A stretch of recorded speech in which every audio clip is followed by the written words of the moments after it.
rwose abafite Bibiliya muhaguruke, n'utayifite nta kibazo uhaguruke tugusomere.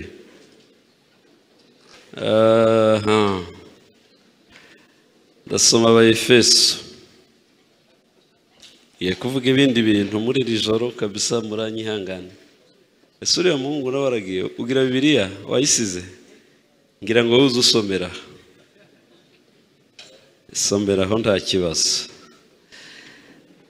Abaefeso 6:12 na 13.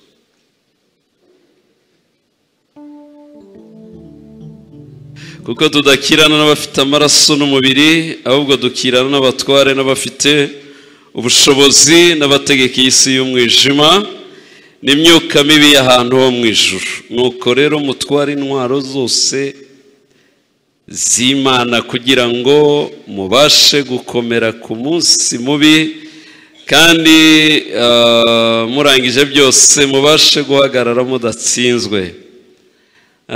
Munsi ahita avuga ngo muhagarare mushikamye mukenyeye ukuri, mwambaye izo ntwaro rero nizo bavuze aho ngaho. Ndagaruka muri Yohana ubutumwa bwiza 17:23. Ubutumwa bwiza Yohana 17:23.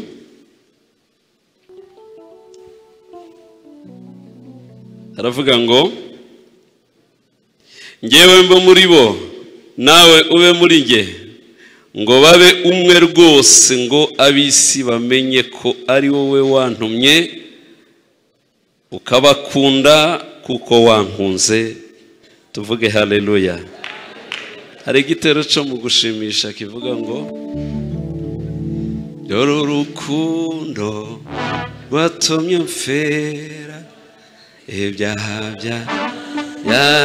yabihamva, maze arazuka wambuze nase nagaruka nzamushimira.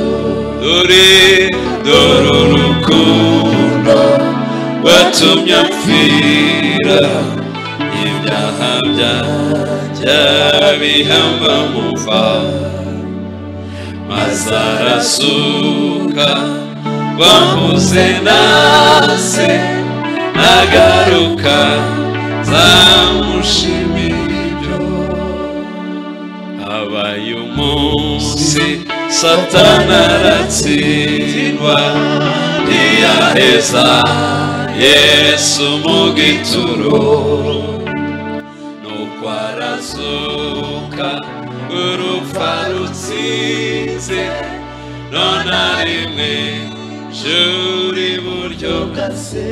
Dore urukundo rwatumye mpfira ibyaha byanjye bihamba mu mva, maze arasuka wambuze nase nagaruka nzamushimira ibyo. Tumukomera amashyi Yesu n'ukuri arayakwiye rwose. Amen. Murakoze.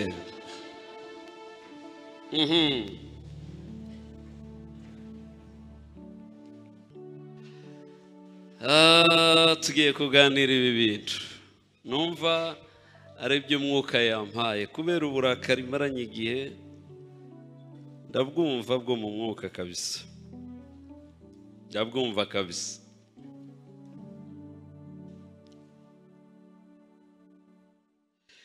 Mbwirira ukwegereye ngo ngiye ndaguha kire igukiza shitani. Ndaguha, nta kindi nazanye umuti wo gukira shitani gusa rwose. Nutayikira uzaba wararozwe, kandi n'abarozi nk'abari abanyegiputa bo muri Egiputa n'ab'i Rwanda bo ni ba fake. Kuko muri Egiputa nibo numva ngo babaga baraminuje ku by'uburozi, naho abino baza bafutaguza bataragiye no muri gardienne yabyo.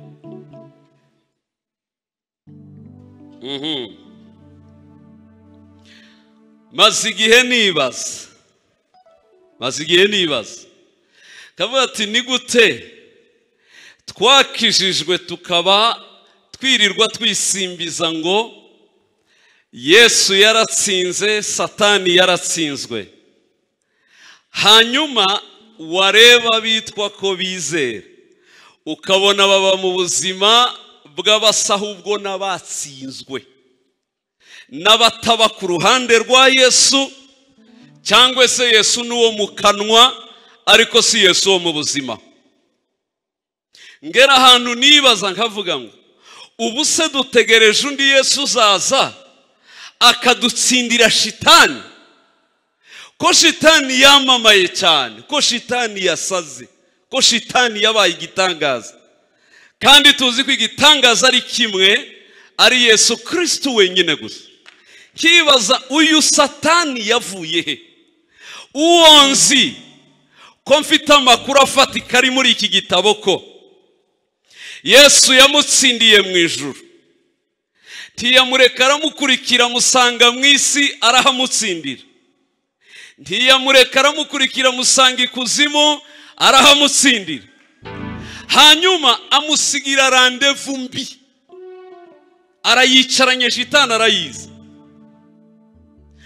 Bibiri ikavanga amuhemura kubw'umusaraba, amwivuga hejuru, amuhindura ubusa.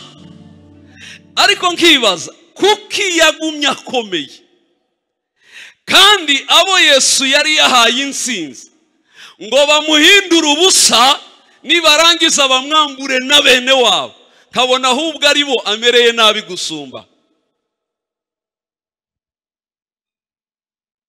Ubyitegereje neza abakizwa yarabahahamuye bagenda barahahamutse. Sinzi ukuntu yabagize, nkibaza byagenze gute. Niyo navetoke nzagerageza ndebe ibintu bimwe, nimba bitigishwa mbyigishe, nimba byararetswe ndebe ko nabivugaho, ariko bidufashe mu izina rya Yesu. Bibiri ivuga ngo turi abatsinzi hejuru yo gutsinda. Intsinzi turayigendana, turayifite mu maboko, ni iyacu rwose. Nimba utari bwanatsinde, uratsinda muri iri joro. Mbivuze mu izina rya nde? Mbivuze mu izina rya Yesu Kristo. Ninde muntu wemera ko Satani yatsinzwe na Yesu ariko nawe akaba yaramutsinze? Ninde muntu ubyemera yumva kabisa ko ari umutsinzi? Abo bantu nibakomera Imana amashyi muri beza. Satani arwanye imitima yacu, nyamara dufite uwo twamenye, Yesu Kristo niwe murengezi wacu, ujya uturengera. Satani arwanye imitima yacu, nyamara dufite uwo twamenye, Yesu Kristo niwe murengezi wacu, ujya uturengera. Je numva pagishwe n'uyu Yesu namenye, uwo niwe gisubizo cy'ibibazo byacu. Ababyemera niba mukomera amashyi.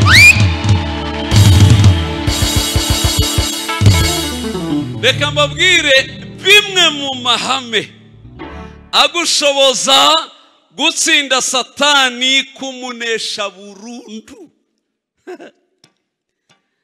Mazigiye nibaza, ndabarahirira Imana nkorera, Satani ntaho tugihuriye na busa. Nawe arabizi ko ntaho duhuriye, habe n'imbaraga gifite azivoma muri mwe, ku mutwe we ntaza afite. Ni umwuka ukorana n'intekerezo, iyo zamwakiriye araziyobora, ariko iyo zamufungiranye ntafite uburenganzira. Ndifuza iki? ndashaka kubona bakizwa bariho barakize shitani n'isi bimenye mugenda muvuga Yesu wanesheje ariko murenzaho namwe muvuge ko mwanesheje.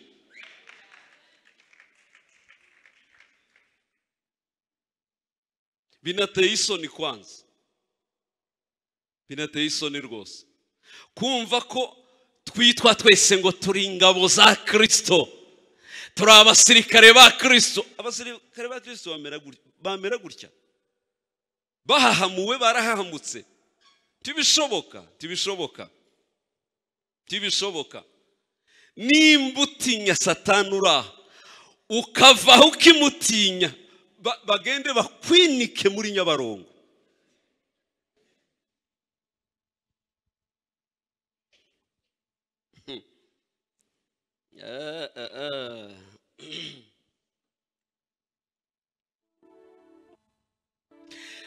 Ibanga rya mbere namenye ridukiza Satani. Ridukiza Satani kandi rikatubohora rwose.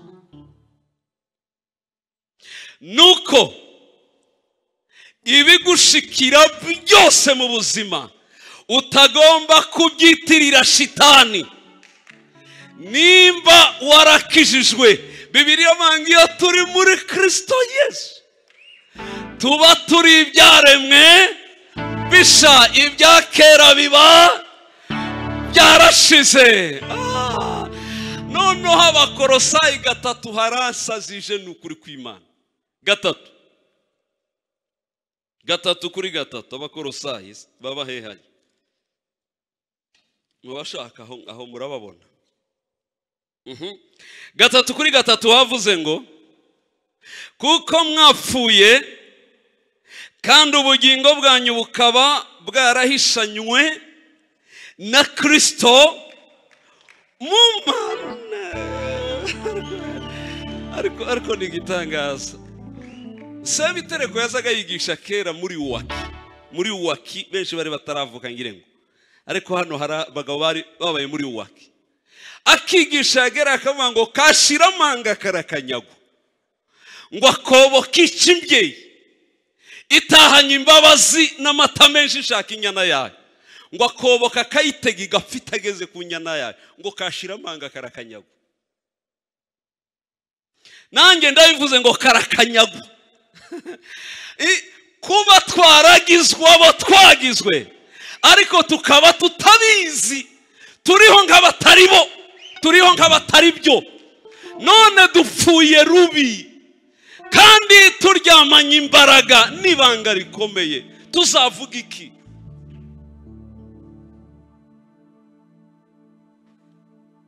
No kubera gucanganyikirwa hari bimwe abantu barushe baribesha, iyo byabacanze babumva gusa ko baguma biyahura, bumva ko abantu biyahura amasengesho, baje gusenga udusengesho dupfuye tundi tuboze, bajye mu dusozi ngo bagire gute, ngo ko baragira ibintu bene byinshi by'Imana bikora mu mahame. Imana igendera mu maprincipe gusa, nta emotion igira, ntigira amarangamutima. Iyo utayagendeyemo amahame zisa nk'itakuzi, ariko iyo yahagazeho uzugira ngo Imana ni nyokoromi, ni ikurikirana na nyoko wakubyaye.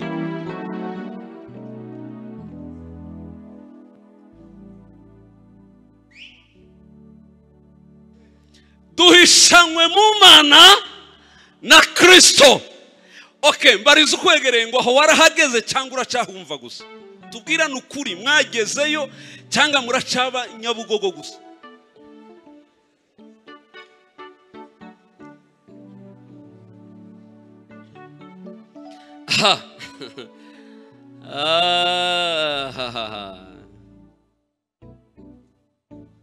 Muranyanga ndakomerezaho naringeze Remera hariya mu Giporoso kwa Rutayisire.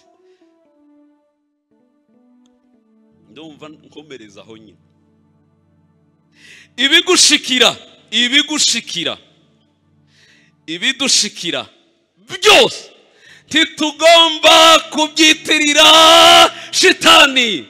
Ariko narumiwe, uzi ko Satani yahawe grade, agirwa igitangaza, akaruha ibintu byose akabyitirirwa n'ibyo atazi. mbabwira iki? Satani aratwosha, intego ye ni ukutwosha gukora ibyaha ngo abone uko adukoroganisha n'uwo dukunda, niyo ntego ye. Ariko ibigeragezo, kugeragezwa kw'ibigeragezo bitari ibyaha 100% Imana ibibyicayemo.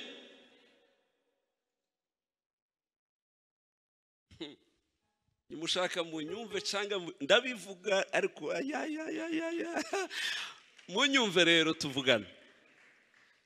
Ibigeragezo, Yakobo yarabyanditse ngo Imana ntawe yakosha gukora ibibi, ntawe yakosha ngo akora ibibi. Ariko ahandi kavuga ngo n'iby'ibyishimo we nimugubwa gitumo n'ibibagerageza bitari bimwe ngo nibyo kwishimira. Gutese okay, twahishanywe mu Mana na Kristo turiyo. Yohana 17, Yohana 17 ku murongo wa kangahe? Kandi 20. Ese twahasomye? Siyo nasomye? Ngewe mbe muri bo nawe abe muri nge. Uwo ninde se? Ngewe mbe muri bo na data abe muri nge. Benuko munyumve, hari abantu bamugaye n'ukuri kose mugakiza, bacuritswe imitwe barayicurika, bamenya ibintu bagira ngo nibyo, nibivuze tibashaka kwemera. Peka kunanira akavuga ngo ngewe suko mbyumva, ngomba guhangana n'udushitani. Genda uhangane, uzagwayo tu cyangwa se ugaruke inzara zarashize. Ariko hari uburyo bwiza wari kumenya uko Imana yabyubatse amahame y'Imana uko ari, ukabaho neza.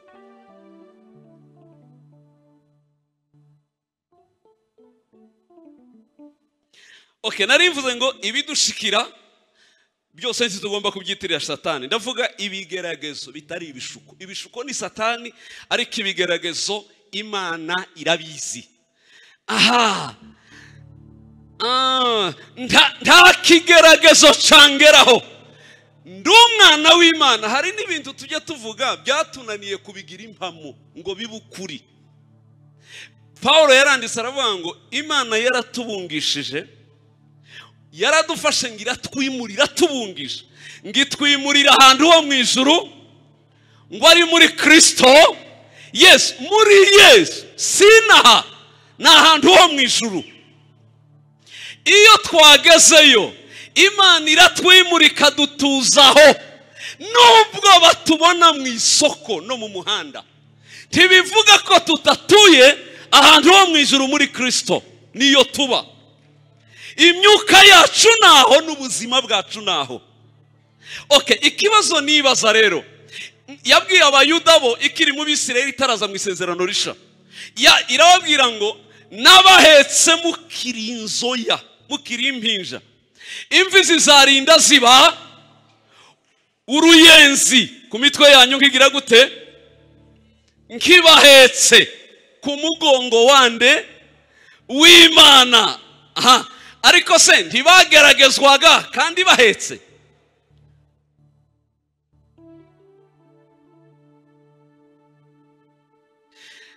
Birababaje kubona ibintu byose tubifata tukabiha Satani. Reka mvuga impamvu.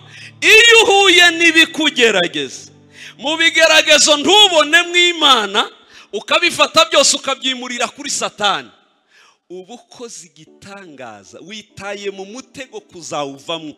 Dore uziyuhicuya. Iki Satani aragikunda. Akunda ko abantu iyo bahuye n'ibigeragezo kandi byinshi biva ku Mana. Reka mbabwire, Imana izigerageza abantu, izigerageza bayo. Nta musirikare bapfa guha imbunda ngo bamwambike ya myenda n'ipete bashiraha atanyuze mu mafunzo. Kandi ayo makosi bavuga ni ibibazo. ariko babivamo ari abagabo igihugu cyizera n'amahanga akabizera. Imana ntiyapfa kukwizera gutya tu ngo warinjiye gusa, ikunyuza mu bigeragezo yo ikemera kuhanyura. Kandi siyo yavuze muri Bibiliya ngo nunyura mu mazi nzaba ndi kumwe, nunyura mu muriro ntuzasha, kandi ibirimi byaho ntibiza kuko nzaba ndi kumwe. Uri mwene nde wewe? Wabyawe nande? Uraruta, waba uruta Daniyeli, uruta Basaduraka? Yaremeye bawunyuramo kandi bararanye nayo. Beni we, bararanye nayo,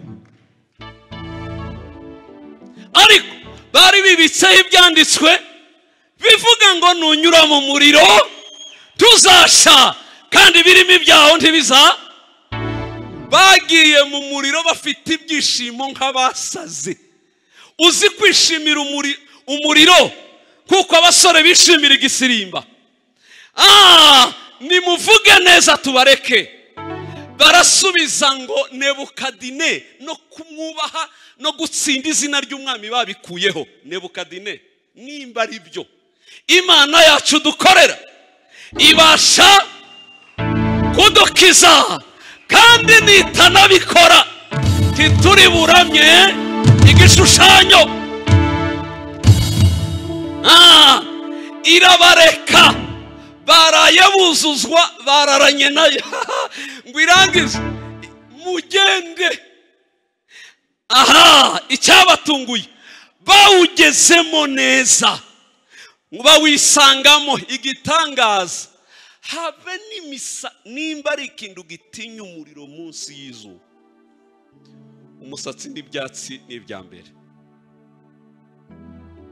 Habe n'ubwanwa bwabo ntibwahiye babusohokanyemo imyenda yabo. Kumva ujya wemera ko tunyurayo ariko ntiwemere ko duhirayo. Wiri ukwegere ngo uzanyurayo ariko uzasohokamo. Reka mvuga utuntu dutatu dutuma Imana igerageza abantu yonyine. Icya mbere, ibagerageza ishaka gupima urukundo rwabo bayikunda uko rungana. Kugira Yesu ngo agaragarize isi urukundo nuko yitaye mu mibabarire ndengakamere. Iyo ishaka kumenya abantu uko bayikunda iremera bakanyura mu bibabaro ngo irebe ko imibabaro itabakuraho icyo bamenye. Iyo ishaka kureba iki urukundo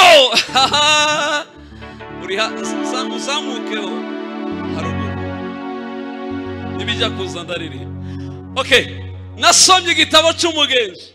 Umugabo witwa Mukristo ahura nande harya na cya gihanda cyitwa Apoloni.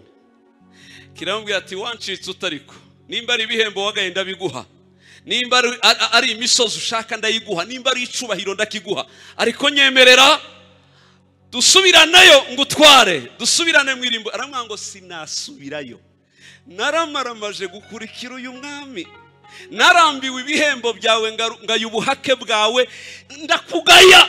Ariko yari umugabo uzi kubwira Apoloni ngo narakugaye, muhagararanye, narakugaye. None se urajya he? Ndajya Siyoni iyo badapfa, batarwara, batangana, batagira gute se? Nta mwami uzawemera ko abantu bamuvaka ifite amaboko. Swate uranyisha cyangwa nkwice. Yamuteye uducumu twinshi, ananirwa kudukinga, tumwe turamufata, yikubita hasi kimwicaraho.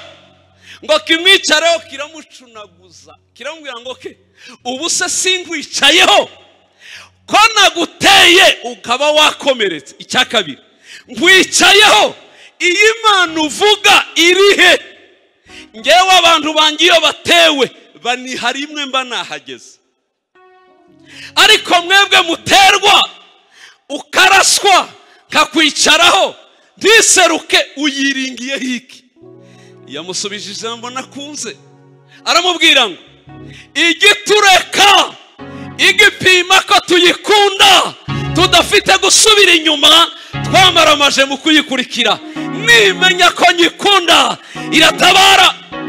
Ngo arangiza amubwira ijambo nakunze, aramubwira ngo wa mwanzi wanjye we kunyishima hejuru, niyo nguye ndongera nka komera Imana amashyi. Oya bwirira ukwegereye ngo ntitujya duherayo, twikubita hasi tukabadukana izindi mbaraga nsha. Arambwira ati uvuze gute? Abapima urukundo namenya ko mukunda aratabara. Ubu saracyagutabaye nkwicaye mu ndadi, aracyagutabaye. Mbwira ukwegereye ngo naho ugeze iracyagutabara. Ntiwarenze igipimo, ntiwarenze ahitagera. Uracyari ku munzani gusa ipima, nimara gupima uzayibona. Ngo arangize amaze kumubwira cyo, Mukristo avuze iryo jambo ngo yapimaga urukundo kandi ntunyishimeje niyo ngo ndogana. Inkota irahanuka, abona inkota itari ya Apoloni, itari ye, irahanutse iguyaho. Apoloni ntiyayibona, Mukristo aba ari uyibona. Kubera ko Imana imaze kumva decision y'uyu mugabo yo kudasubira inyuma, yohereje inkota, arambura ikiganza nubwo yari yakomeretse arayifata, ngo ayimucumita mu kirenge, ababarira mu mutwe, ngo atanda amababa y'imbwa yiswaraguruka amuvaho, ngo arahaguruka. Mukristo nukuri ntiyaretse gusirimba we. Mana ya mwijuru hari Imana we, mwijuru we hari Imana we, mwijuru hari Imana, mwijuru hari Imana, mwijuru hari Imana, hari Imana. Uyikomera amashyi yo hejuru Yesu. Aka kabiri, igikureka iyo ishaka kureba kwizera kwawe aho guhagaze. Byatumye Yesu asinzirira mu bwato ari kumwe nabo, barira yumva, baboroga yumva, bamena amazi yumva, arabareka. Kugeza ubwo baje kumukangura byabarenze, ngo bamukangura arabareba we, aravuga ati mbega nuko kwizera kwanyu kungana. Ajya yisinziriza ngo arebe imihengeri ukwiri bubacunde n'ibyo muvuga. Tugendana ko muraririra mu bwato ndyamyemo, ngo murapfuye simbyitayeho, ndahari, turi kumwe mu bwato none murarize. Abakizwa ko baravuza induru mu bwato Yesu arimo nukuri kose, ariko induru zirarenze. Akureka ashaka kureba kwizera kwawe ko guhagaze, akamenya ngo kuruzuye cyangwa se n'umuca hagati. Icya gatatu, ajya kureka iyo ashaka kuguha ubuhamya busha burenze ubwo wari waragize. Umaze igihe nta buhamya, abanza kureka kugira ngo areme ubuhamya. Mu marira hazavuka impundu, mu gahinda hazava indirimbo. Iyo itareka Beni na Chance iriya myaka, baba bararirimbye iriya ndirimbo, ariko mwararirimbye naravuze ati rwose nimba kubareka ariko kwatumye muyihimba, nanje iyo Imana mba narabaretseho. Iriya ndirimbo paka ikazabaho.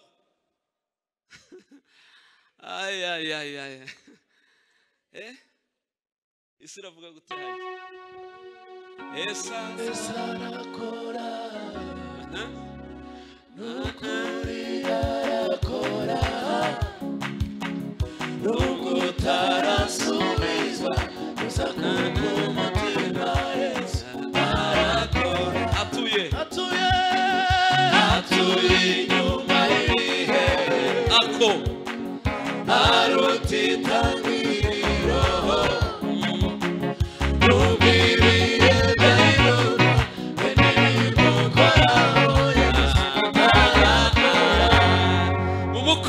amashi Yesu. Iyo ashaka kuguha ubuhamya busha buzamenywa na bose butazibagirana, arakureka pe kandi akakureka gukunda birenze kuvugwa. I Betaniya yose uwo yakundaga umujyi wose w'i Betaniya wari umuzi, habe no kumutumaho ntibigeze bamubwira ngo nakararwaye, baramubwiye ngo uwo ukunda agize gute, ahita amumenya kuko yaramuzi. Ariko ni gute uwakunda ari we yaretse? Yararwaye aramureka, araremba aramureka, araraba ijyambere aramureka, ageze irya kane arapfa aramureka. Ikiriyo kiraba ntiyaza mu kiriyo, baja ku maziko y'uwakunda ntiyayajyaho kugira ngo arusheho kubamenya neza. Barahamba ntiyaza, bari mu kiriyo bategura kugisoza ku munsi ugira kane. Aravuga ati muzi ko batubwiye ibya Lazaro, muze tugende freme. Baramukurikira mu marembo, Marita araza. Iyo ujya kuhaba musaza wacu ntaba yapfa, ariko buriya banditse duke ngo Mariya yavuze amabwa atavugwa. Yararuhaga akamubwira ngo ariko imitsima wariya, kuko iwabo niho yazaga arya cyane. Imitsima wariya ingene twagufashe neza iminsi yose, abantu bose bazi kuza urya hano, none turarwaje ntuje, turapfushije n'amaziko ntuje, ukunda araruha arapfa, ariko Yesu we umeze gute? Ngwino ugere kuri Mariya wumva ibyo akubwira ngo agereyo. Aramubwira ati nukuri iyo uje kuhaba ibintu biba byatuba. Aramubwira ngo Mariya, ninjye kuzuka n'ubugingo. Ay ninjye, yani abapfuye bajya bahambwa muri nge. Shaka namuruka, shaka namurekerayo.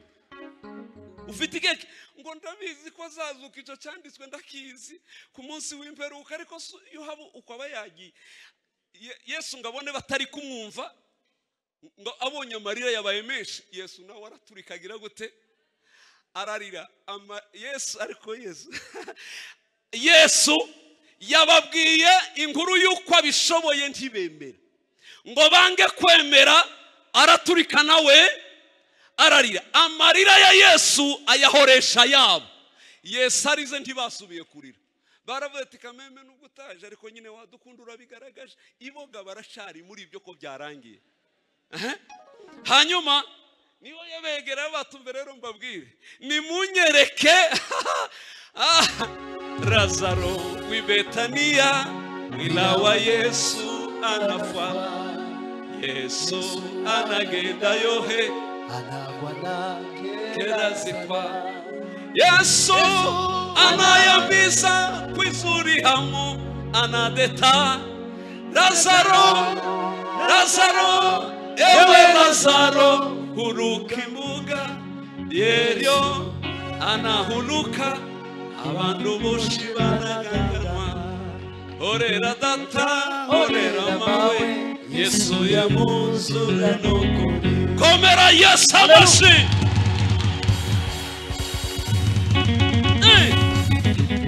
Munyereka umwamuta abandi atumve abayuda ngo barumirwe. Umuntu yohemuka ntaze guhamba byibura, none aravuze ngo nibamwereka imva y'uwapfuye twahambye adahari. Ariko autorite yagiraga ngo bose baramuherekeza, n'abarakaye n'abagize gute ngo bagereyo. Arabareba imva. Ibi nibyo biri kubariza. Icyo nshaka ndakizi, icyatumye nkora ibi mbareka ndakizi. Hanyuma arareba bose mu maso, aravuga ngo abaje mu maziko ya Yesu ni bande? Zamura ibiganza. Abandi ati wananiwe kuhaba none uri kutuzamuze. Autorite yagiraga barabizamura, ngo babizamure toke. Abahambye mugashiraho kino kibuye, muze musubire mucikorere. Induru mu bayuda n'umujinya, agize kutaza kudufasha guhamba, dusubire twikorera ibuye. Ngo abahate baraza bagira gute, abarishizeho bararyegura bakuraho ibuye ngo barikureho. Aregera aravuga ati ndugu yangu umekufa kabisa, warapfuye rwose. Yaraherutse kuzura umwana we yayirinduru ziravuga ngo yari yarabye nta cyari cyabaye, noneho ndazabanukira mukunde mumenye ko atari yarabye. Azabanukire mumenye ko atarabye, mubone kumenya imbaraga z'Imana. Ngo muhagarare hejuru autorite y'ubumana, ijwi rimwe gusa. Arararama arareba mu ijuru, ngo arangiza arunama areba Lazaro, ngo Lazaro sohoka. Lazaro n'imyenda y'abapfuye na pamba zo mu mazuru, babona Lazaro arahagurutse azingazinze mu mwenda. Yesu ataba umuzingiyeho, ni mumuzingurureho, ni mwe mwamuzingazinze mukureho. Ngo bawukureho babona Lazaro ari kubare, arareba uku. Lazaro ati mwaramutse muraho? Abandi ati turashize, araramukanyije. Yesu atoke nikina shaka ati Lazaro sohoka twigendere. Amufata ukuboko, ndebera ikinshimisha. Aha makuru yageze ko Lazaro yapfuye. Yesu yashakaga ko ariho amakuru azagera ko Lazaro yazutse. Abari bategereje kurangiza ikiriyo nanone bazaze baje guhamya no gushima ko Kristo ari we Mana. Abari barumvisha amatangazo bose ko yapfuye, ni nako basubiye kumenya inkuru ko Lazaro yagize gute, ko Lazaro yazutse. Baba bahamya bo guhamya ibya Yesu.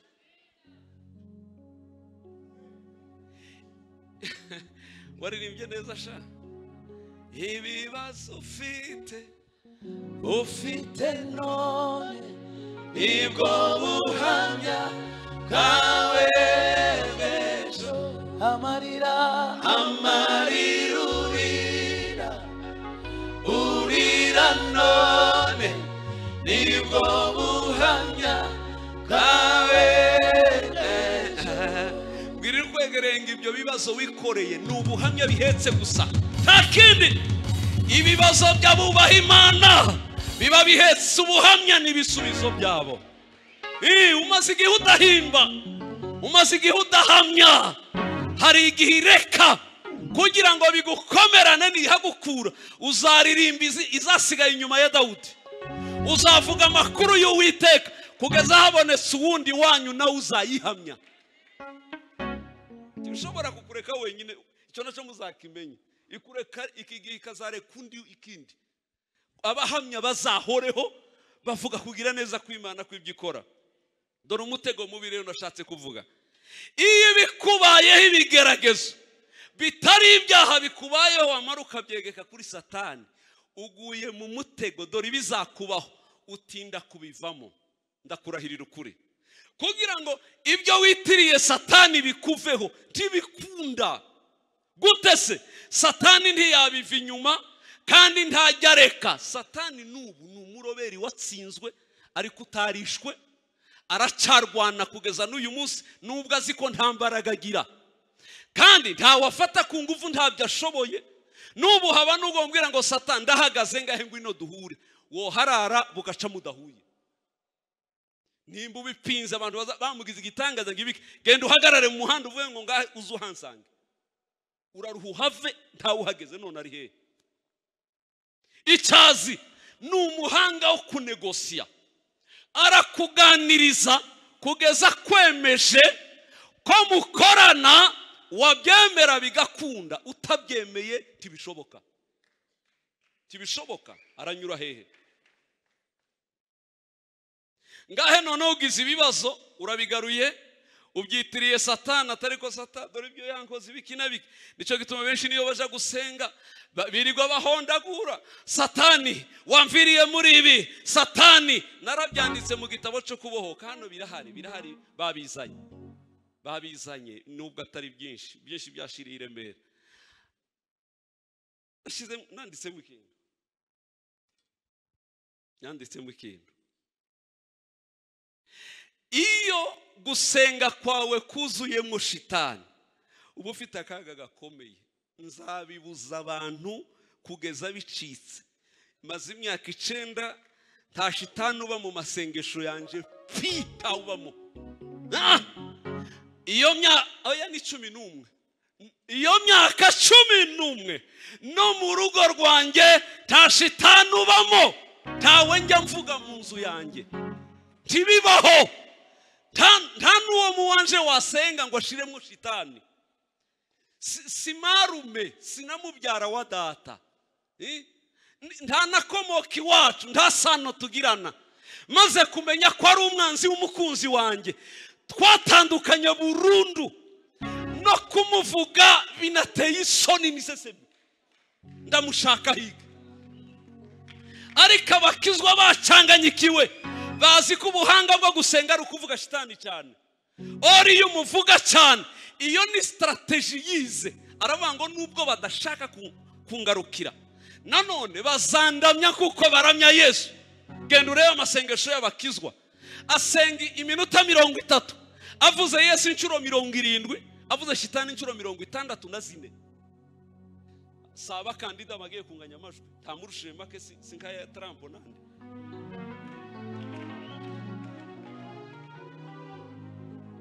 Make cyane. Ibyo nubwo Satani atagufite 100%, ariko ntazakuva inyuma, agufiteho igice kinini, uramuramya utabizi. Zantangara n'amateraniro, ntabe n'amateraniro yacu y'abakizwa. Mwaramije musigaye muramya neza, abaramyi bari muri iki gihugu bateye ubwoba, bari ku rwego rwiza rutigeze kubaho. Icyo kabisa ndumuririmbyi ndabikurikirana, kubera ko inama y'uburirimbyi no guhindura imiririmbire twayikoreye mu Burundi. Tumya Apolineri kuzana abaririmbyi bose b'igihugu, barabazana twirigwe ku hoteli ndishura, ariko tugira inama duhindura imiririmbire, turamya Imana kabagiye muri revival mu bubyutse, tureke indirimbo z'amatiku n'amaganya n'ibindi tuzigabanye, tuvuge iyo mbategera ubu mwarasaze n'ukuri kose. Yaba narimba shoboye nari kubasororera mwese, ariko ntibizananira, zaruha mbikore, zaruha mbikore kabisa. Gukomera n'imbaraga n'ibya Yesu, Shurira no kunesha nabyo ninde, tangiriro n'iherezo ni ubitegeka, arakomeye. Ako umukomera amashara akomeye nibyo. Kandi izo ndirimbo ni indirimbo zo muri dimension ya revival. Buri iyo muramya n'abarebye, abaramyi bose iyo baramya, buriya baba twinje muri bisi twese, nibo bafashe voro yo kudutwara muri presence y'Imana, batugezayo bakayiparika, noneho tukumva icimana nayiganiriza abantu bayo. Mwaha tugejeje neza, mwagezeyo. Iyo abaririmbyi baririmba niko bimeze, ni bise baradutwaye, niba tugezayo bayiparike Imana ivuge.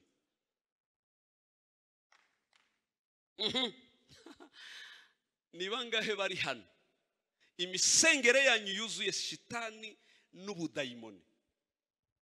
Nibanga hano kwigice cy'abaraha bose ariko bajya basenga. Narumiwe, uzi ko mwaje gusenga no mu nzu ye, ndebera umuntu uhagarara akabanza akaririmba, abakizwa muri beza, akabanza akanayiririmbira Imana, yarangiza amaze ubushitani bukazuka. Agiye kuryama ariko akabanza agapfukama, akabanza agashiramwe indirimbo. Uri inkuru ukora ibikomeye, ntawagereranywa nawe, kuko byose urabirenze. Yarangiza gutyo ko mashitani abadayimoni mwaje ndirukana abadayimoni hano, tumuri dusha mvirayo, agatangira kwiruka muri koridoro, ndirukana abazimu hano. Yamana nkuru ikora ibikomeye, umaze kuririmbiraho iroyehe, iroyehe, igiye kugira ngo abazima aribo baza.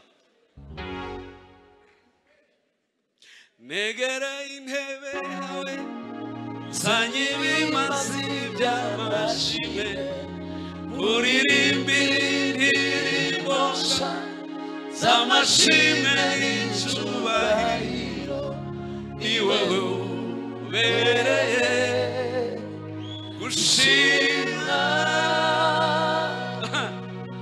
We waremye isi n'ijuru,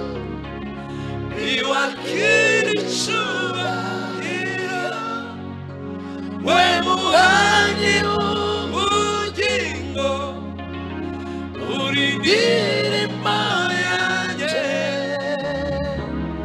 mu mababa yawe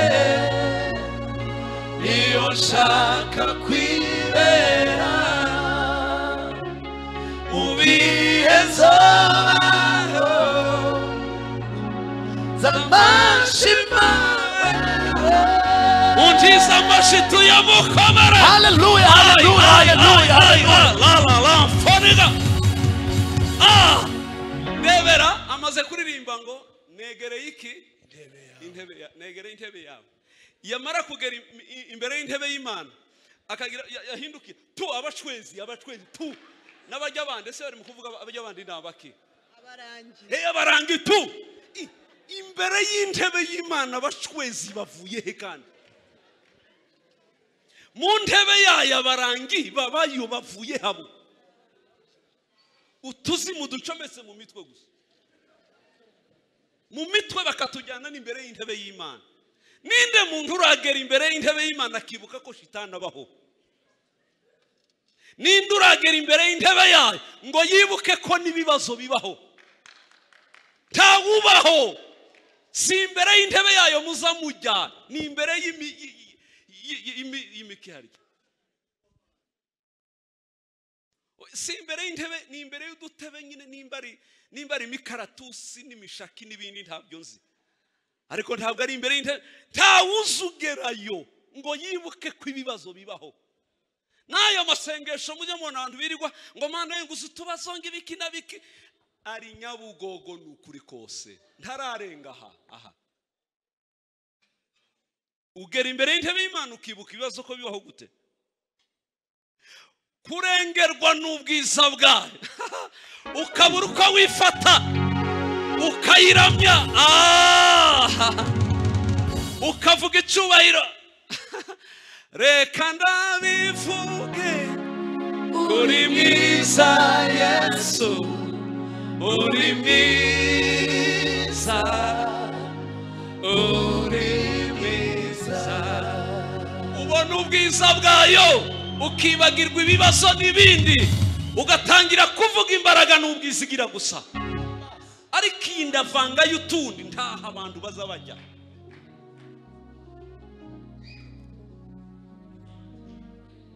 Shitani yabaye shitani mu bantu. Umwana ararwara ngo ariko shita n'abantu basigaye bapfa habe niyo bari evangeliste wapfuye ugasanga bamehagaze ngo ni shitani ngira muhita. Shitani gute? Shitani ku evangeliste he? Shitani ramushobora imuvanye he? Umu evangeliste umaze imyaka 10 ari muri presence y'Imana avuga ubwiza bwayo, wabungishijwe akabatuye ahantu ho mu ijuru muri Kristo Yesu, none arapfuye mutangiye kumugerekaho shitani ubuswa gusa. Shitani yamukura he? Ko n'intumbi ya Mose yananiwe kuyikoraho kandi yitwaje ngo Mose yapfuye yacumuye, ariko asanga ubuntu bw'Imana butwikira intumbi ya Mose ananirwa kuyikoraho. Kandi Mose yagwa nk'i Rwanda cyangwa muri Afurika baba barasaze bakajya mu misozi na za Kanyarira bagatembagara ngo abaruzi baramuhitanye. N'Imana yamwiciye yonyine. Samuel 2:6 si wavuga ngo Imana ngo niyo yica kandi niyo none musigaye Imana isigaye ihamagara abantu banyu mukaburiza ku mitwe y'udukecuru twagowe tw'abandi. Twirwariye imigongo utunda amajigwa araturya ibihanga bigeze iriya, hanyuma mugiye kugakorera mufite uwuhe murozi yakwambura ubuzima umwana w'umuntu Imana yiremye? Ninde murozi ufite izo mbaraga? Ninde wazimuha? Azikura he? Umuntu password y'ibanga rigize umuntu ukuye Imana yo kubera iki? Ni nacyo gitangaje. Uzi ko nubwo badata batubyaye tudasana bijana ku ijana. Ibyo mwari mubizi. Muzi ko aho nashira urutoki rwanjye igikumwe cyanje n'ijisho ryanje haba nubwo data yarambika ize zose 10 ntibashobora kwibesha ngo bavuge ngo ninjye wahakoze. Ijwi ryanje ntirihuye n'irye. Umuntu wese agira umwihariko umugaragaza ko ari original mu mana atari w'abagabo n'abagore. Uwo muntu nta murozi wapfa kuvuga ngo aramwamba ubuzima. Narumiwe uzi ko umurozi azarara n'umwana wa mukeba we yagiye mu gitaramo akamumusigira akamurarana ibiheko byuzuye inzu agakaranga kakamunanira kagakura kakaba umugabo agashaka yarabimurongeye yavutse. Mbarize ukwegere ngo we wakuze utabiriye. Ninde hano wakuze atabiriye? Abanyamugise muzamumenye ko mwana biriye. Timuzamubwira ngo namba firiti gusa maye mwirongera. Aha hari benshi babiriye. Evangelist Bideri tiwabiriye. Ntabyo baguteze. Ni rimwe se. Izuba riva tukabirya. Ayayayaya. Mbabwire n'ikindi mutazi. Utu tuyira twose mujye munyuramwo twose turateze baraduteze. Ariko igitangaza murahanyura nk'abanyura kuri matora. Murahanyura neza cyane. N'ubu barashobewe uko nyine nabo bafashwe mpiri batigenga. Ariko yababigengaga ntibabava mu rusengero boramije kubarusha. Gusa iyo bafashwe kwikurayo ni ikibazo. Ariko batega buri munsi. Ariko abana b'Imana bakahanyura buri munsi bakabyibuha batezwe mana bakabyara baziritse bagakura babatsindagiye bagahamba bakazamuka. Ariko abantu barangiza babagize ibitanga. Mana yanjye mbabwire niki naco. Iyo ugeze ku rwego abakizwa benshi narabimenye kubera ngiye mpora muri za deliverance. Benshi usanga barahahamuwe n'imbaraga z'ubusatani. Iyo satani yamaze kugufata sawa akakumetiriza ahita gusukumira ubudayimoni iwe akaba chef tasubire guhangana nawe. Nabwo iyo bwamaze kukumetiriza neza nabwo buhita bwigira bwa gange bukakuvaho bukaguterera abarozi. Abarozi nabyo bamaze kukumetiriza neza nabo bahita bigira ibitangaza abashefu bakagusunikira utunyamaswa. Hano ntimwuzuye muza mu Rwanda n'injangwe gusa n'imbeba. Timukirwana n'abarozi ubu mu Rwanda n'injangwe gusa n'imbeba kuko abarozi bo barabarenze ubabasunikiye utunyamaswa gusa. Niko bigenda. Satani yagusuzuguye guha abadayimoni. Nabiyo bamaze kugusuzugura baguha abarozi. Nabiyo bamaze kugusuzugura baguha hari umugore naherutse umugore twajanye mu modoka ngo arantwaye ngo dusengane mu ijipe nziza cyane. Reka imbe bikore manevure imbere yacu mu muhanda wa pave w'amabuye n'ahantu hatazahanyurwa cyane. Imbeba ngisoke iruhe ukibona tugiye kuyigongera katera garuka ngo ikate nawe abayakasi irasubira bikoze ka gatatu. Aposo vuga kundi mi urabona ko shitani zose zamanutse kandi aho zivuye ni mu kiyaga ndazibona nizo zari zateze. Vuga kundi mi mvuge kundi mi yimbeba. Vuga ngo nange kusa wigira we. Vuga kundi mi usenge mu mbaraga ibintu birakome. Komba spirituel iratangiye ndamubwira ngo imbeba no muri Bibiliya yawe ziranditse zirimo n'ukuri kose. Si caduka no muri Bibiliya zirimo Imana yaraziremye. Icyambabaje arakata imodoka ngo ntiyohanyura. Imodoka arayihindura ngerageza kumufata ngo akomeze arananira ngo ananiye ko ari kuri vora arayihindura. Najanye isoni nuko ntabamboye ndebera Sosteni na Evangelist y'umudamu na Yesu n'umwuka n'abamarayika twese duhunze imbeba. Twese duhunze imbeba twerekeyeyo. sinzibagirwa izo soni nagize. Ariko igitanga n'uwo munsi muheruka naramubwiye ngo sinosengana nawe, sinanda kwigisha ngo ngushobore, kuko aho ugeze ni habi, uri muri koma, keretse abagushizeyo bazagukureyo. Kuko hari n'abapasiteri bigisha abantu ugasanga bahaha mu itorero, niyo ugeze mu itorero ryabo ugira ngo ni muri stoke y'ibiheko n'abarozi. Muganda yaraje kwigisha iwacu Bujumbura muri Gerizo, ngashike muri Gerizo abona ibihumbi by'abantu biricaye Gerizo, dore ko yameraga nk'isoko, nk'ibihumbi bijya kugera 4, harimo intebe ibihumbi 3 nimba ari 600 z'abantu bicaye. Ngababone abona ibintu byakome, aravuga ngo okay, munzane amamoshware menshi, kuko ndakora akazi gakomeye. Kagutese ati komba spirituel na deliverance, ati ibintu birakomera. Uko yamenyereye iwabo mu itorero, reka senga maze kubwiriza, yagataka batongeye gusenga, ndohereza fire muri ruhande, ati protocol mube hafi mugire gute. Iwaze ngo bose baratemba, ntihatembye numwe. Ngo abona habiranze hahindukira have numwe, ngo abona habiranze habe numwe. Uzi icyo yakoze? Aramanuka ava ugatuti, atangira kugenda bakoraho, ngo nakoraho noneho birabibicika. Yabakoze haratondagira aragenda, kugeza ubwo yahinduka arambaye ngo wapozo, ngo abantu ngo baremye bate, ngo abantu ni bwoko ki, bameze gute bene uko.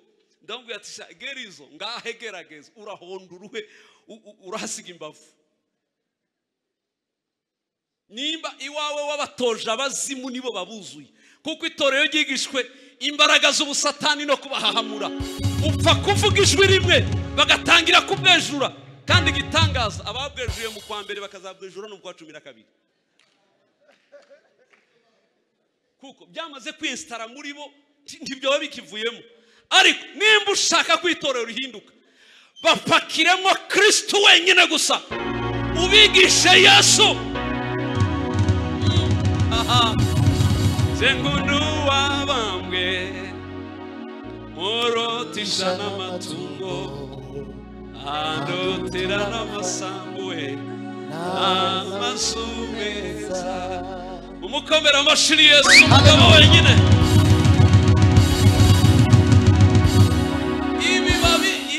Ibi babigisha nicyo gituma n'amatorero uzabirebe hataje umuntu ngo yigi. Uwasigaye bakunda bigisha babandi, mbese bavuga ngo ni bafaya bashiremo ibintu bimeze nka comedy.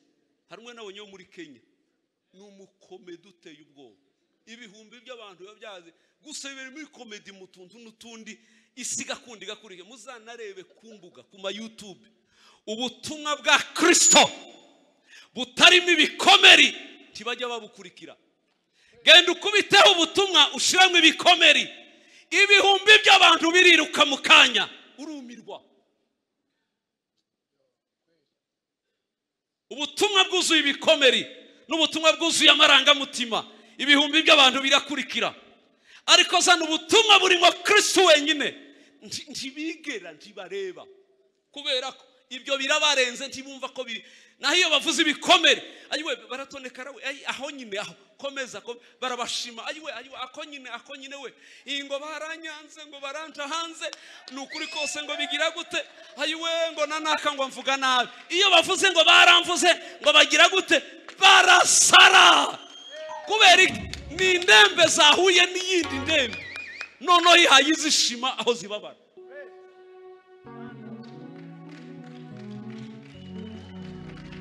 Babwira ubutumwa buzima bwa Kristo batura, ntibabwumva. Niyo babujije shitani, ahubwo bo kwangira icyo, kuko iyo uvugiye abantu ngo shitani ntawuhari, wishe isoko y'abagabo benshi n'abagore benshi babeshejweho n'ibyo. Baza babwira abantu, barabahahamuye, babwira abakire benshi aha muri uyu mujyi w'abacuruzi, barabamaze n'abakomisiyoneri bahembwa amafaranga menshi, kuko babwira ngo shitani yateze mu cyumba, ngo none no muri dushe ndabona agiyeyo, ngo yohereje n'utudayimoni, ngo hariya mu igaraje. Umugaga akunda akavuga ati munyemereye muze muharare mwa, ati turi kure cyane, ndabohereza 200 ariko muze. Aha, abakomisiyoneri bagakunda bahera gute. Abo rero kubakuriraho shitani ntibikunda, ntibyapfa koroha, ni ikibazo gikomeye. Misyo yabo birangiye bene uko. none abantu bakagira ngo nibyo bizima ngahe genda bagume babiguhagikemo hanyuma turebe isherezo ryabo. Kuko abantu bari muri iyo systeme n'itorero rifite iyo myigishirize bibereye mu tuntu tuduhanuzi twibirozi nibiki ibintu bipfuye ibintu bene ibyo. Abantu bamva ngo bakagira ngo niho hari Imana. Oya, ahubwo aha nta Mana ihari yuzuye, aha hariho imbaraga zindi zirimo kuvangirwa. Mbabwiza ukuri, abantu uwo babwirijwe niwe bamenya. Ubabwira Satani bakamumenya wese, kugeza ubwo umuntu usigaye ubona abadamu umwana yakorora, umwana gusa akoroye ngo ndabizi kuriya ngo kera ziriya ngo ni imbaraga zivuye. Hari uwabimbwiye ngo kuriya ngo zivuye mu Mutara, umwana akoroye imbere y'urusengero.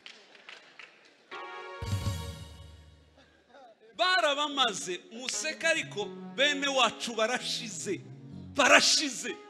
nta butumwa buhari, sinzi ibyo bahe babwirwa.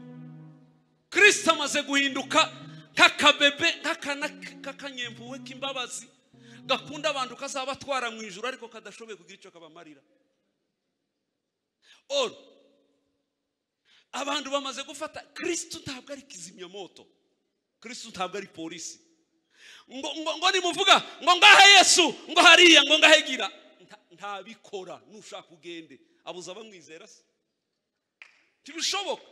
Si uko akora, akorana n'abagendera mu mahame. Izera imbaraga ze, umenye gusa ngo navuye mu rupfu ninjiye mu bugingo. Icya kabiri umenye ngo pishanywe na Yesu mu Mana. Ariko mwabagabo bariya barozi biwanyu bajya banyura he kugira ngo Yesu yaravuze ngo mube muri nge hanyuma nanjye namwe tube muri data. Noneho ngaye uwo murozi uzawinjira muri Yesu agahushuka akavogera akaruha kinjira no muri data mu Mana. Iyo shitani ni bwoko ki? Irava he? Izo mbaraga zirava he?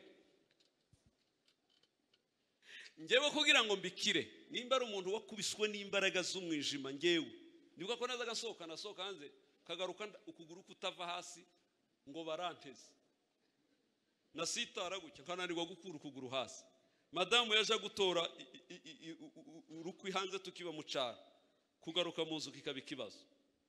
Baradushegesha, ariko nagize umugabo mwiza, umugabo wandeze. Ariko Mana we, Imana iza yamenyesheje ibintu ngo bucenja mu itsinda ry'aba apotre bo mu isi bayobowe n'umugabo uri muri Australia, niwe utuyoboye. Uyu mugabo yarambaze ankuramwe utuzimu twose arabagusa ngo nge igihe cyose ishuri ryanje nzabigisha Kristo wenyine. Akuramwe abazimu barashira mu buzima bwanje kugeza ubwo sigara none umbwira madamu tese abarozi ese ko baracaba cyangwa barashize. Ndi imbere y'Imana hari genza nibaza ngo ntabakibaho. Nta murozi twajyaga duhura mu nzira turutse hariya nazaganira kandi ari umunyamasengesho wasaze upfukama mu mazi apana mwe mupfukama ku mabuye mu mazi karwara rheumatism, inzara zari umuriro zari zarabaye amaraso mbyimba n'amaguru upfukama mu mazi. Ariko namubona ngahunga gakata ngasubirayo, ariko iyo mbyibuse nzavuga atari ku Mana uzumbabarira bwa buswa. Ariko haraho murabona intare ihunga injangwe ikerekerayo, hari intare murabona yerekera igahunga imbeba. Ariko twese turyamyemo intare iryamye muri, ariko kubona ihahamuka ufite intare iri muri wowe, none injangwe iraguhahamuye tukirara mu nzu ngo usinzire, intare muri kumwe. Maze kubitahura naravuze ngo nkazongera guhungira izacu. Nabwiye abayumbe twasenganaga muzahunge mwenyine bazanyice. Nahise mvangwa ahubwo watureze uwandeze mu mwuka yazagaje gutaramira abo bita barozi bategerwa, akavuga ati yemewe batazarimbuka mpari. Twacyo gitaramo gikore wenyine tuzaguherekeza, tugahita tujya kuryama akagenda wenyine.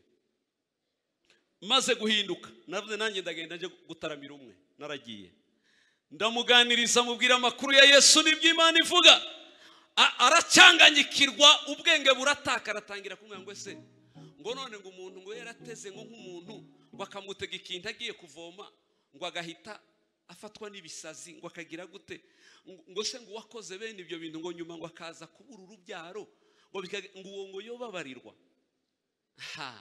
ndavuga tumuriro urakwatseho uwaca arihangana umwe arabangoreka nsange ngo agereyo ngo yumva ati buyibomba ry'ibyo bintu avuze ari kuvuga sinamenye uko yanyereye abaragiye sanga ntaheruka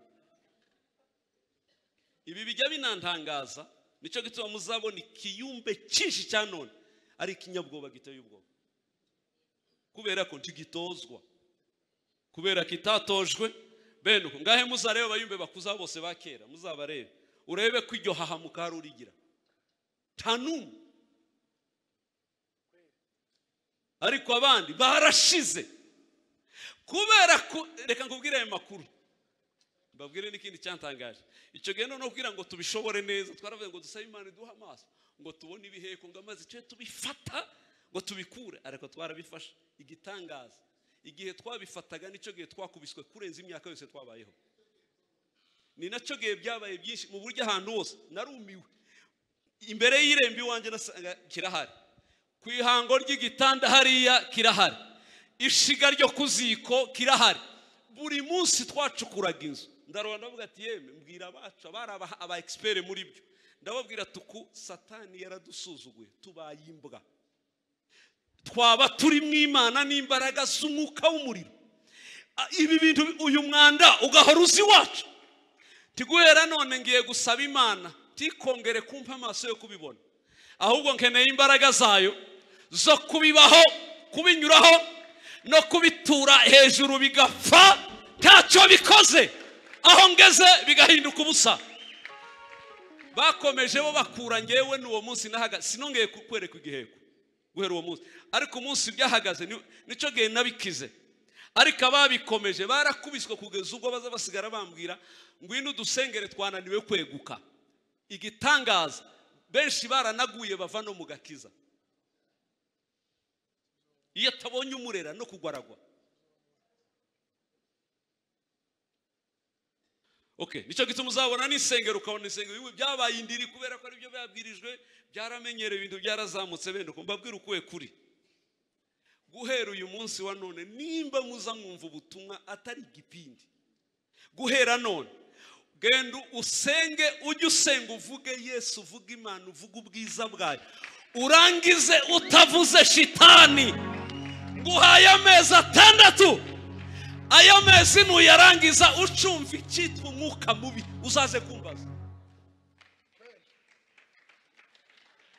kubera iki ntukimuramya warahinduye icya kabiri umwanya yari yarahawe nawe wawurunduriye kuri Kristo Kristo yabaye indirimbo nkuru mana we Kristo nawe shingiro ry'ubutumwa bwiza niwe noneho wavuze niwe wazamuye none Kristo yagaruriwe icubahiro cyose mu rugo rwawe nta busatani bukihaba nicyo gituma nabibwiye mu rugo rwanjye nimba twahamagaye ubwiza bw'Imana nta shitani ikeneye kuvugwa muyireke ariko turaje gusura bakizwa akuvuga ngo nukuri iyo mwaje ngo usenga gute ngiye gusenga ngo zanirukana ngo nkabaza kirukana imyuka miharo wambwiye ngo buri munsi ngo zamaza ngo atukiriza amaraso Yesu ngo kumashuka no kumakuvure ngo nirukana ngo abazimu ngo yewe nta bitotsi bagira ntibajya bahunyiza ntiboja mwishuka ngo bayima ibamariki bagire gute ngo no mu maduka bariki muri za dushe ngibiki reka mbabwira aya makuru abazi amateka y'inyamaswa intare iyo yinjiye mu ishamba yivuga rimwe gusa inyamaswa zose ari ziri hejuru no hasi zirasohoka zose zikayisigira ishamba yonyine bitari ibyo nisubira niziri hejuru zihanuka ikazifata Kristo ni intare ijya yivuga ahigeze yivuga inyamaswa zose zikibagirana mugiye kuba bazima muranyumva neza mugiye kuba bazima. Ibi mbaye mvuga ni operation mbaye nkora, simva kuvuga, umwuka wera ari kubikora. Nubona Satani avuye mu kanwa kawe, ukabona ndukimuramya, ndukimuvuga, ndugira gute, vuga Yesu gusa. Icya kabiri, gabanya kumutekerezaho. Uwo mwanya uzana utekereze Yesu Kristo wabambwe, komoka mu rubyaro rwa Dawidi, bari utekereza. Nurangiza wiringira izo mbaraga ze gusa, ibindi ubyihorere. Urebe uburyo bigiye kwibagirana. Naratangaye mu binyembaraga mu ijuru no mu isi. Imana ifite umwanya wa mbere, Kristo afite umwanya wa kabiri, umwuka wera afite umwanya wa gatatu, abamarayika afite umwanya wa kane, abizera Kristo bafite umwanya wa gatanu, Satani aba ku mwanya wa gatandatu, abadayimoni bari kuwa karindwi, abarozi bari kuwa munani, utunyamaswa dukoreshwa turi kuwa cenda. Ngahe noneho ndebera general uri kuri nimero ya gatanu ahangana n'agakacuru kari kuri nimero ya munani. Nono Satani we yaramuhahamuye. Dore ari munsi ngo kugeza ubwo azashirwa munsi y'ibirenge byacu. Nicyo gituma Yesu yavuze ngo imbaraga muzifite mu maboko, muzayarambure, mu birenge muzakandagira inzoka na scorpion. Nta mbaraga z'imyuka mibi zizahabahagarara imbere. Kugira ngo uzineshe, uzuze gutekereza kwawe n'umutima wawe wuzuzemo imbaraga z'Imana. Nurangiza uziringire, ugende nk'utakigira ubundi bwenge. Vuge toke, Kristo arampagije, nta bindi nitayeho, byabaho bitabaho nta kibazo. Urebe ingene ugiye kubaho neza. Mugabanye kuramya abadayimoni, mukureho babakecuru, mubahaganagure mu kanwa kanyu. Ibabona afashije bose. Hari abana bari barataye ababyeyi bo baranabanga ngo bafite imyuka, ngo bagira imyuka, ntibakibasura amaze imyaka 4. N'ubu nyine mbabwira umuntu uraho, umuntu wataye ababyeyi ngo nabanyamyuka, ahubwo bakurebe neza nturi muzima. None se wakabaye ufite umwuka wa Yesu muri wowe, ugatinya utwuka bene utu. Erega twahawe umwuka wo kubagarura, yewe ngo tubagarure bamenya hari imbaraga kugeza bizeye umwami Yesu. Daboro n'umubyeyi wawe haba nubwo yagira iyo myuka, tikizamukuraho kwa riso. Nanone no kumuta byonyine wishihame rya Bibiliya, nabyo byonyine bigutera ibibazo byo kutagira uko yaba kose wakomeza umufasha. Hari uwambwiye ngo sinshaka kumuha n'igiceri cyanje, ngo n'imyuka agira, ngo nyimuhaye ngo n'ubutunzi bwanje bwoshira. Ndamubwira ni kukiri nyine nta kigenda rwose. Mungu yaratubeshe mu rusengero ngo bamushije kuja kumwica kubera avuye muri Isilamu, ngo umukristo, ngo none ngo mumfashe, ngo mumpe ku mafaranga muri condya ngize iminsi naburaye, fata ku maturo nawe ndimuzana ayo maturo, secretary yamuhe. Ngo nje kumugera imbere ngo yasengera, ndayasengera. Ngo mare ko yasengera ati yakira, naho karatubesha. Yahise avaja mu kabare aja kwiyama. Yari umusinzi akaba n'umukuru w'abajura. Yanabuze uwo munsi atubwira ko atagira yarara. Umunsi wa mbere tumuraza ku musore umwe w'umuvunjayi, aja kurari, ndebera umujura kumuraza kumuvunjayi, watahanye amadolari yose n'amafaranga yafite. Araryama, ariko igitangaza cyabaye, wa muvunjayi yagiye kuryama, arapfukama arasenga imbere y'igitanda, yiragiza Imana arasenga. Kurya kiyasenga, umujura wari gupanga yagiye kurira kuvuga ngo amina.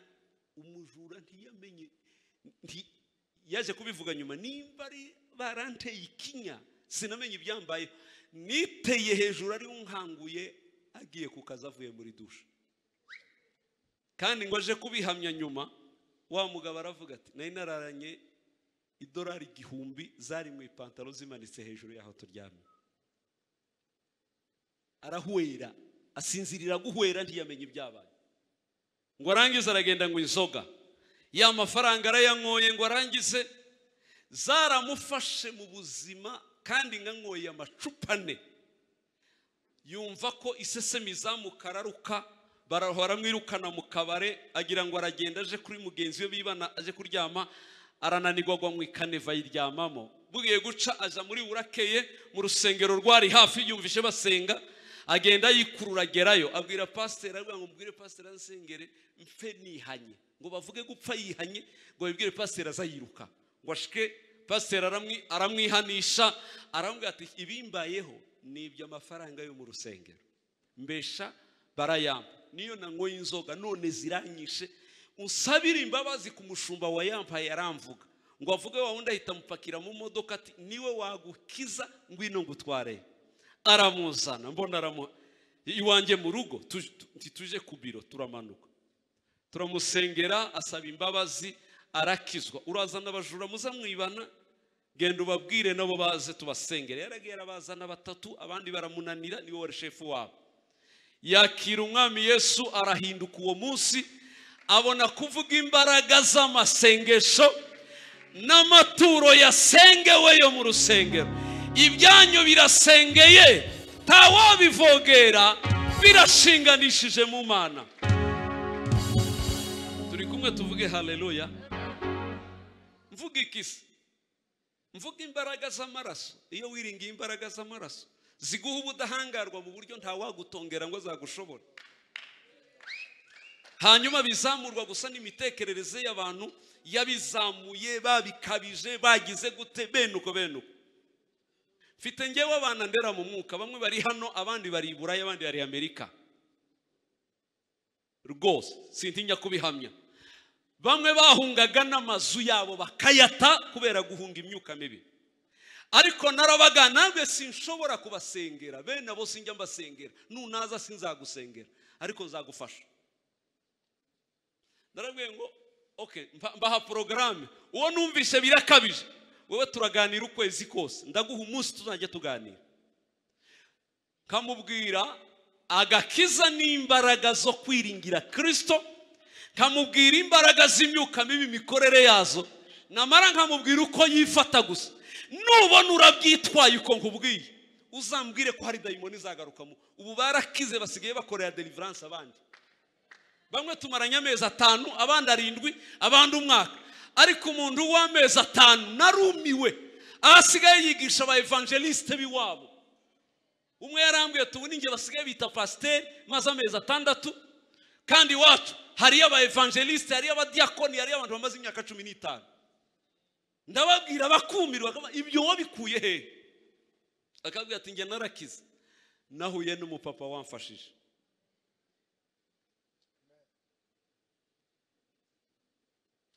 Reka ndebe ibiganza by'abantu, ntimumbeshe. Rero sinjye mubeshe, ntimubeshe Imana. Ndebe ibiganza by'abantu barahiye ko icitwa umurozi na shitani gikamye mu kanwa kabo no mu mitwe, bagiye kuzamura Yesu, ibindi babifute babisibe. Ariko muri be komera Imana amasiwe. Aha, ayayayaya, bibabereye gutyo mu izina ry'Imana nkorera. Uhawe ubudahangarwa guhera uyu munsi, nta mbaraga zizongera kugushobora. Babwire niki naciyo bishitse rimwe, hari igihe nerekwa, hari igihe binyuramo. Babwire niki, muri urusengero ntimukagire n'umunsi umwe bijo musengera imyuka mibi, umwe gutya ntimukabikore. Hano muri urusengero muzavuga icubahiro c'Imana gusa, muvuga ubwiza bw'Imana. Haha, okay, igituma mvuga ibi, ndahumva imbaraga zirenze imbaraga, ndahumva uburemere burenze uburemere, mu buryo muzisanga bahasengera batagira imyuka n'utwuka, muri bataraga bazima, muzajya mutungurwa nabo mu yandi masengero musanga barabuze, buzuye utuzimu mu matwi no mu mano.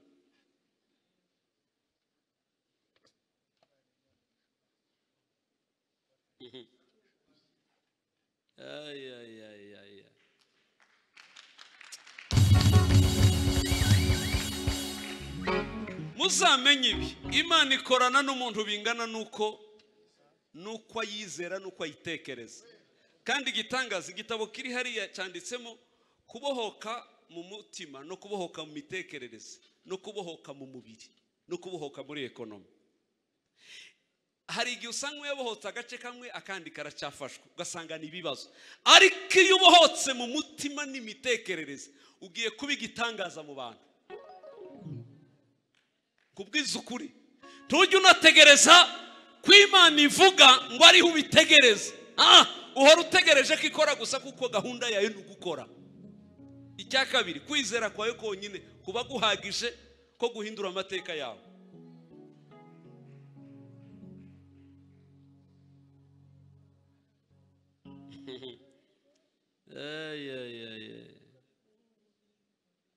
Wavuze ibintu byiza Bishop, wigishe neza pe rwose, sinzi ko banabyumvise. Uziko abantu bazi ko gusenga nagiye ku misozi myinshi baza basengera, uzi kugere ukumirwa. Usanga umushumwe niwe wavuze ngo agiye mu mahombe bwa mbere, kandi agiye mu mahombe ngo ashigemo tumusangemo. Urazi ko amahombe ya ruguru yabaga arimo ikizima utabona n'uwo muri kumwe. Twumva ku ruhande gusa ngo Mana ngo ibyanzanye, ngo urabizi Mana, ntiyaranabizi neza ariko nyine asenga mu Kinyarwanda. Urabizi mbu umugore Mana, mbu umugore Mana, mbu umugore Mana, mbu umugore Mana, mbu umugore. Turaruha turaseka bari mu mahombe twese. Ngaho uzaje kanyarira wumva ibiza bisengerwayo, ibijya bisengerwayo. Ariko Mana we, abasabye ibinyejuru bakaba bahagaze muri presence y'Imana n'imbaraga zayo, uzi ko bene ibyo batabisaba ahubwo babitegeka. Uzi ko mwiyambuye itegeko ubu mwabaye abasabiriza, mwataye ikibanza cyo gutegeka ubu mwaguye mu kibanza cy'umumayibobo cyo gusabiriza.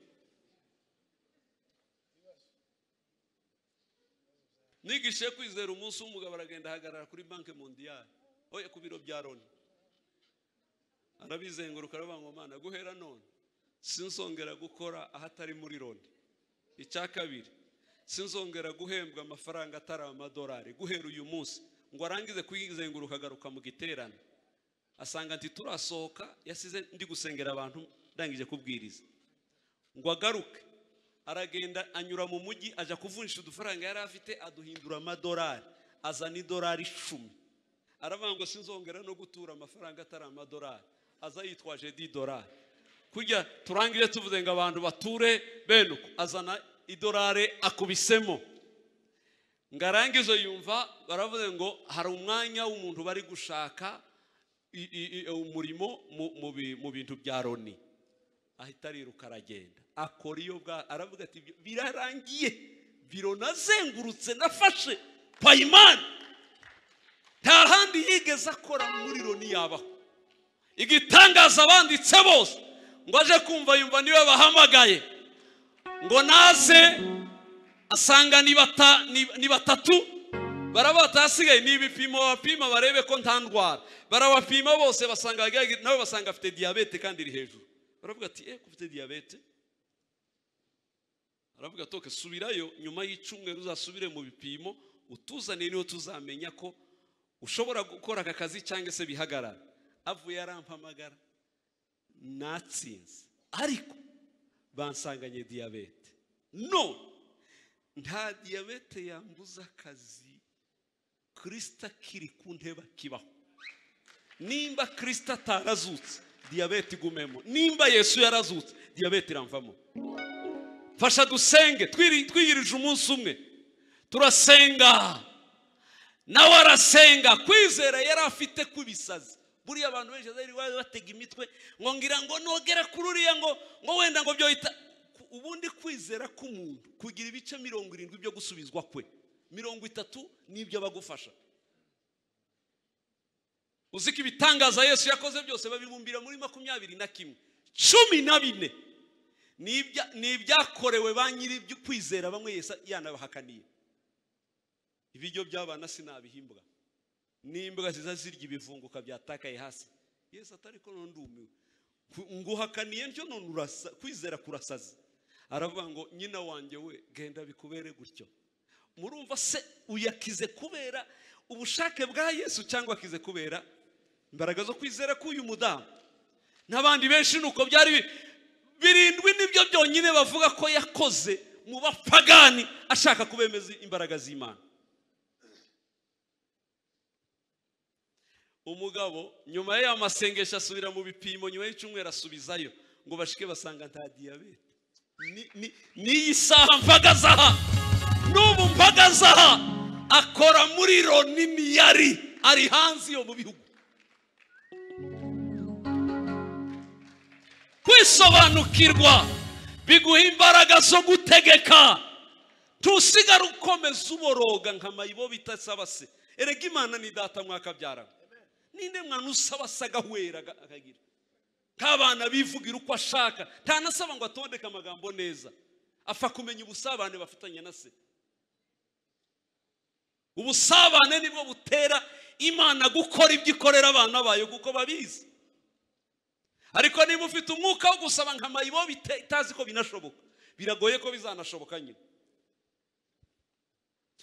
Mwiringire Kristo ni umugabo ushoboye kutubohora.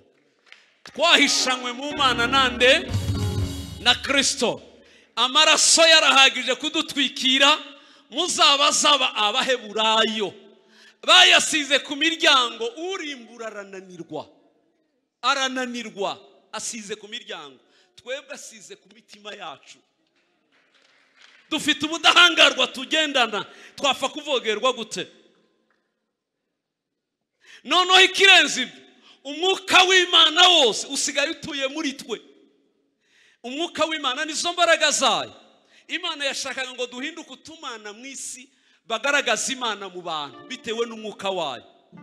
Ikindi niki nuko duhora mu busabane twejejwe n'amaraso, tutari abantu biyandarika ngo biyanduze nk'abisi. Tumenye ko turi abami n'abatambyi kandi batuye ahantu ho mu ijuru muri Kristo.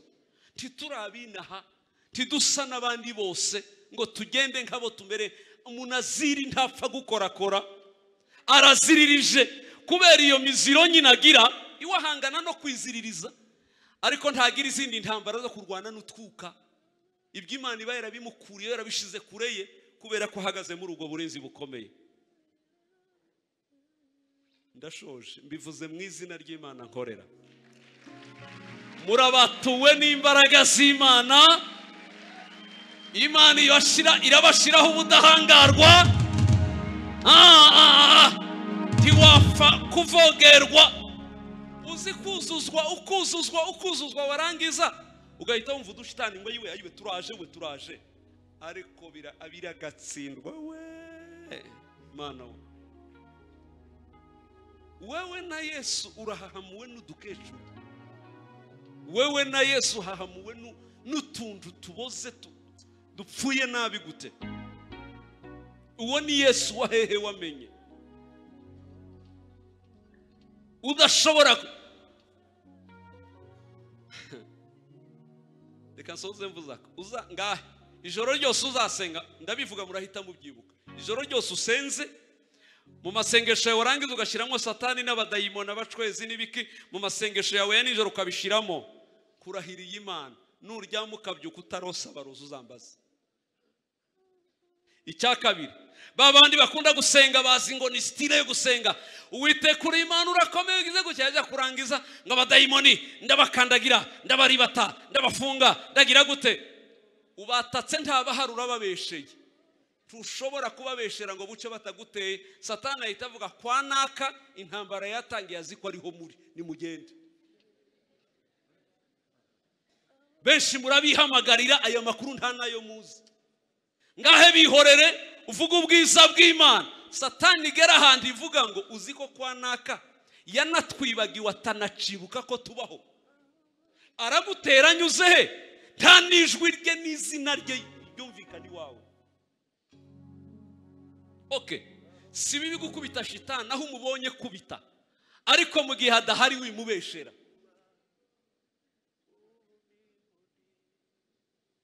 Umanuye ubwiza mu nzu yawe kuravuga indimi icyubahiro cy'Imana cyakugose, nurangiza abazimutangiye gutoke barihe bavuye he kandi. Inkuba zibiri ntizisangira igicu.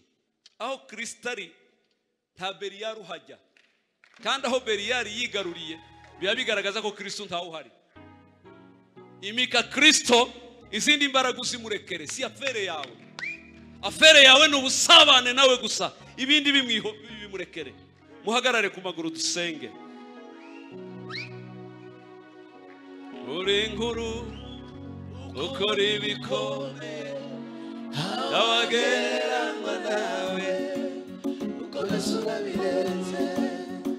Uri inkuru ukora ibikomeye, abagereranywa nawe ukomeza urabirenze. Uri inkuru ukora ibikomeye, abagereranywa nawe uri inkuru ukora ibikomeye, abagereranywa nawe. Manika amaboko twakira ubwiza bw'Imana muri iri joro. Ndavuga ibyo nabwiwe n'umwami kubwira abantu,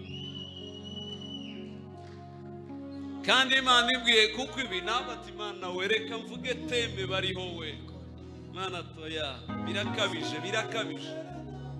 birakabije. Imbaraga z'umwijima zirakabije kuzamurwa mu bana b'Imana. N'uyu munsi Uwiteka araribatira iciswe imbaraga iyo ari yo yose munsi y'ibirenge byawe. Ugiye kugenda wemye, uzaryama usinzire wiziguye. Ndasaba ikintu kimwe, ubudahangarwa gusa mu maraso ya Yesu ku bana b'Imana. Ibyo biraduhagije, tugiye kubaho neza. Murebe ko mugiye kugira itorero ry'abanyembaraga batavogerwa. Nuzajya ari bamwe atuje, ariko hari amatorero abantu bamwe barahamutse burya biteze gusa inkuba ko zikubita zimyuka.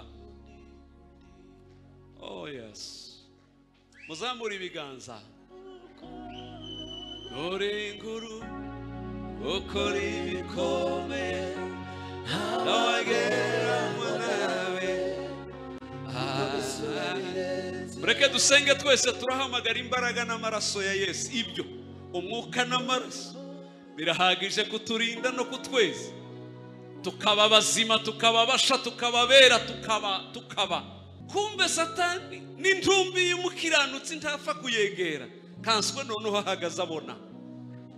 Zamura ibiganza mu izina rya Yesu. Duhamagaye imbaraga zawe Yesu we. Duha imbaraga, duha amavuta. Manura umwuka mu basenzi, manura umwuka ubudahangarwa mu baririmbyi, manura umwuka mu itorero ryose. Hagurutsa abagabo n'abagore bagendana insinzi ya Kristo.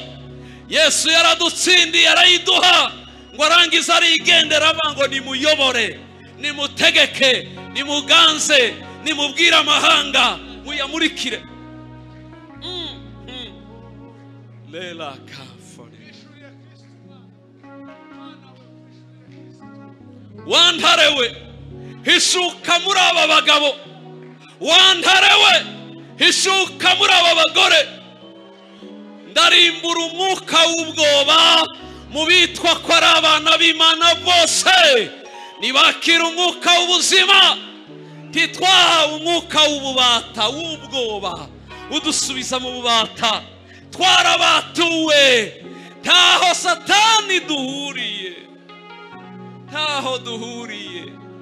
Ntiyaduhagarara imbere, ntiyaduhangara. Twaramucitse, turi kure, dutuye ahera hahera. Atapfa kugira ngo avogere mu Mana, tibishoboka. Ndaribatira imbaraga zose zari zarihishe mu mitekerereze y'abantu no mu mibiri yabo, ikitaratewe n'Uwiteka. Ndavuze ngo nikirimburwe mu izina rya Yesu Kristo. Twakiriye umwuka w'ubuzima, ubudahangarwa kuri aba bantu. Ndacecekesha imbaraga yose yivanze ku buzima bw'uwo ari we wese uraha. Kora iyo operasiyo Kristo, batura abantu bawe. Aba bose bagendere muri dimansiyo yo hejuru, bumve ko ari abajenero bari hejuru ya Satani n'ubusatani bwose. Balamu yaravuze ngo ninde wabahangara, ninde yabatunguru kwibunze muri bimeze nk'intare y'ingore ibaryamyemo ibaduka nk'intare y'ingabo. Ndagushimiye ko ufite imbaraga muri twe, udukuyeho ubuja bwose n'ubukoroni bw'imbaraga z'umwijima. Tubayeho mu mwidegembyo guhera uyu munsi.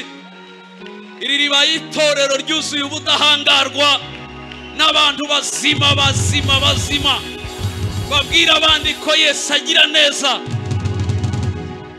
bagiye kuba mu buzima bwo kuramya bavuga kwera no gukomera kw'Imana. Isi y'umwijima iribagiranye mu mitima n'imitekerereze y'abantu, yidukura imbere mu izina rya Yesu. Kubura ikirere cy'aba bantu bagendere mu buzima budasanzwe, aho babona Imana ikora, Imana ihindura, Imana ibirema. Ndasezerera atake yose umuntu acumva mu mubiri we, ndasezerera atake zose bumvaga iwabo mu miryango. Ndasengera ibirenge byakandagiye muri urusengero nibasohoka batashe baba buzuye umuriro mu birenge byabo, aho bakandagira hose. Mana yanjye, isi y'umwijima ivuga ngo abubitsi isi bageze nino, baba bafite imbaraga zo kurimbura imyuka yatezwa ahantu hose. Duhawe izo mbaraga, duhawe ubwo budahangarwa, turi abatsinzi muri Kristo. Ubwoba burashize, umwijima ureyutse, ndabona umucyo umurika